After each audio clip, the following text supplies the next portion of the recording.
Alright, so what's up guys, Peter here back with another video today. This is going to be some shooting secrets that you really want to know. These are going to make you a much better 2K player. A lot of people don't know these. You're going to be shooting lights out. And overall, you're just going to win a lot more games, and I'm sure that's what everybody wants to do, whether you're playing Park, Stage, Pro-Am, whatever. You're going to be shooting a lot better once you know these. So make sure you guys smash that like button down below. See if we can hit 500 likes on this video. And if you are new to the channel, make sure you guys subscribe for more daily NBA 2K17 content and turn on those notifications. Let's get right into it. So all of the shooting in this game starts off with your player build, and this is what I want to let you know right now, because ever since patch 7 came out, some people may know this, some people might not. Patch 7 came out like a couple months ago, but every single player in this game can shoot. Whether it's threes, whether it's mid-ranges, whatever, they can shoot. As long as you're taking a good shot, stuff like that. Obviously, you're not going to be making like the most patch-made shot in the world, like, you know what I mean, right? Every position in this game can shoot after patch 7, after they buffed the open shots. Whether you're a sharpshooter, stretch big, playmaker, paint protector, lockdown, glass cleaner, whatever. And I really want to stress that, because I don't want somebody going to this video and I'm like, oh, I only have a sharpshooter, right? And I don't want somebody making a sharpshooter just because they can shoot. Oh, I want to be able to shoot. Okay, I'm going to make a sharpshooter. That's not the only reason you want to make a sharpshooter, because any position can shoot in this game. It makes it a lot more fun because the archetype system makes you very restricted. But I just want to let you know, everybody can shoot. So anybody watching this video, whatever player you have, using these tips, you will be able to shoot. Obviously, you want to upgrade your mid-range, upgrade your three-point rating, even if it's only like a 50 or a 40 or even like a 30. Like, any position can shoot in this game. You just have to upgrade it, because a lot of people might go from like 20 something to like a 40 something. That's actually a big difference in this game, believe it or not. Even though it's only like 45 or whatever it might be, that's going to make a huge difference. So regardless of your archetype, I know you might not think, oh, I'd rather upgrade this than shooting. Upgrading the shooting is going to make a big difference, and a lot of people actually make that mistake. They'll just be like, oh, anybody can shoot in this game, well, I'm just gonna not upgrade my shot and assume I can still shoot. That's not going to be the case. Obviously, you've seen me make shots with 55s, you've seen me green shots with 55s. That doesn't mean you're gonna be doing that consistently. The next thing, and obviously people know this, you gotta have a good jump shot, but the best jump shot is not the best jump shot. What I mean by that is that if you go on YouTube, search best jump shot 2K17 or something like that, that's not necessarily going to be the best jump shot, because the way this game works, the way the mechanics work, the best jump shot for somebody might not be the best jump shot for you. It really does depend on your player build, and a lot of few people tell you this. They'll just be like, okay, high school 1 is a great jump shot, and some of these jump shots are pretty good among all players, but it doesn't mean it's the best that you can get. I really suggest you take the time and do this, because the difference between a good shooter and a great shooter in 2K is a lot of time, a lot of experimenting, just finding what's right for you. Say you're a 7-3 post scorer and you want to have a good jump shot, right?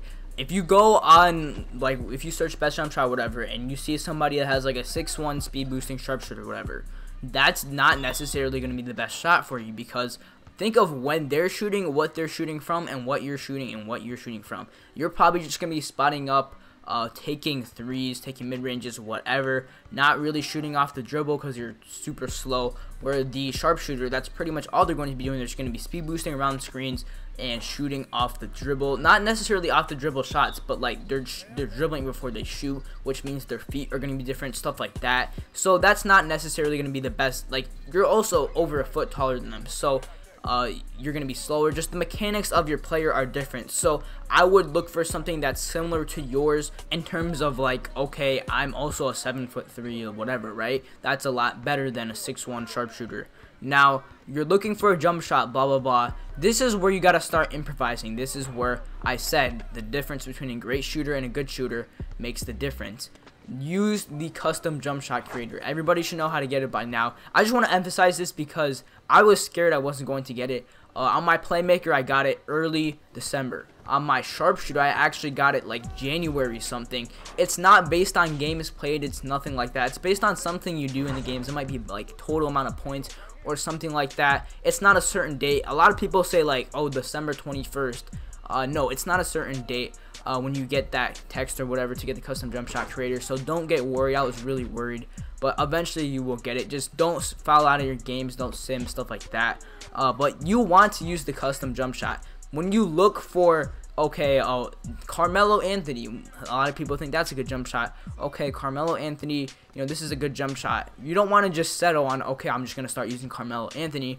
Well, like, I think, in my opinion, and this is with Rudy Gay, I can't use Rudy Gay. It's just slow for me, okay? So, say you like the Rudy Gay base. Now, the base is a big part of the jump shot. That's where your feet set. That's what starts the timing of your shot. It all starts with the base. If you like, say, Carmelo Anthony, like I said, you're going to put that into your jump shot creator and maybe put it as the base. You got to start experimenting here. Put some upper releases that you might like. Just start looking at what you can do. And you can see, you'll start, like, I think I was using a custom in this game. And I just spent the time doing that. And you can see I'm pulling with, like, the littlest shot meter with my playmaker. I don't even have, well, at this point of when I was playing, I didn't even have all my hotspots. And I'm still making super deep shots. That, when you put it into the custom jump shot creator, you really have your release down. That's going to really help you. So just improvise, go with speeds. I suggest the fastest speed possible, just because you get your shot off faster. Find some good upper releases, blend them, just experiment. Take hours and hours to do this. And when you're practicing your jump shot, don't do it in the my court too much, because the game speed is different in park, the delay is different in park. Practice it in park. Just wait for you to get good wide open shots. You really need to use your custom jump shot creator. All these great shooters, all these people greening contested threes with, like, athletic finishers, they use custom jump shots. And like I said, base is extremely important. You gotta find a base that matches the upper release. Like, it takes time. A lot of people don't like using the custom jump shot creator because it takes a lot of time. That time is up to you. You really have to put time. Okay, this works with this base. Like, you know what I mean? Put the release speed up. That's just with custom jump shots. Now, a lot of people, you know, they've done everything I've said so far. They find a good jump shot, they're getting the timing right, stuff like that, but they're not getting greens. This is the problem. You have to get hot spots everywhere, and I mean everywhere, from the 3-point line. And there's gonna be no shooters out there, no glass cleaners shooting threes, stuff like that, without hot spots. I mean, obviously they can make one or two, but you really want to get your hot spots, because that's the difference between getting a green and just getting a full-on white. A lot of people just, oh, full white, they don't have their hot spots. Hot spots make a huge difference. An 8% increase to your shot.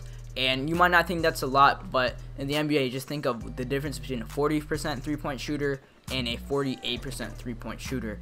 And then you have a 40% increase of getting a green. So if you're just timing it the same every time, you're going to get a lot more greens. You're not going to get as much of those full whites, and you already know greens go in this game. Hopefully, if you miss a green, then 2K is just broken. Nothing anybody can do about that. But yeah, I mean, that's going to really help. You want to get all of your hot spots. If you don't know how to get your hot spots, if you want to get them super fast, you can check out my video on that. But the reason why these athletic finishers, like all these post scores, whatever, making 3-point shots with like 40 or 3-point ratings, is because they have their hot spots. They have the jump shot. They know their timing.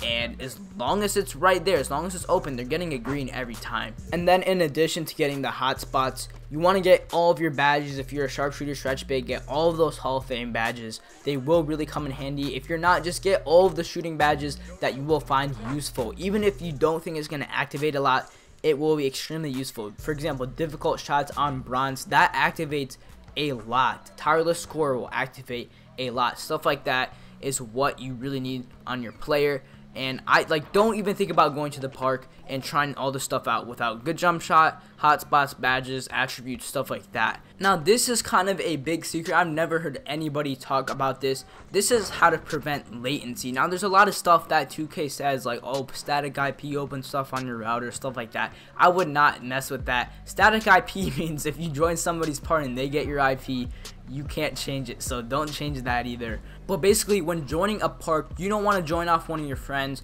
You want to load into just a random park, because what this does is place a server close to you that has like a good number of people, not too much, not too little, and you'll load into it. So say you wanted to join your friend and your friend lived in like Britain and you lived in California. That's a big difference. You're gonna be hella delayed. But if you just load into a park by yourself, say you live in like New York, you're probably gonna like load into another New York server or something like that, right? Because it's automatically gonna load you into a server close to there, which means less distance between you and the server, which means less latency, and that's a big deal with how 2K works now. So that's it for this video. I have a lot more secrets. I mean, these were just a few I wanted to talk about, so stay tuned for more videos like that. I'm not gonna post them too frequently, but thank you guys for watching. Again, make sure you guys smash that like button down below and subscribe if you're new, and I'll talk to you guys in the next one.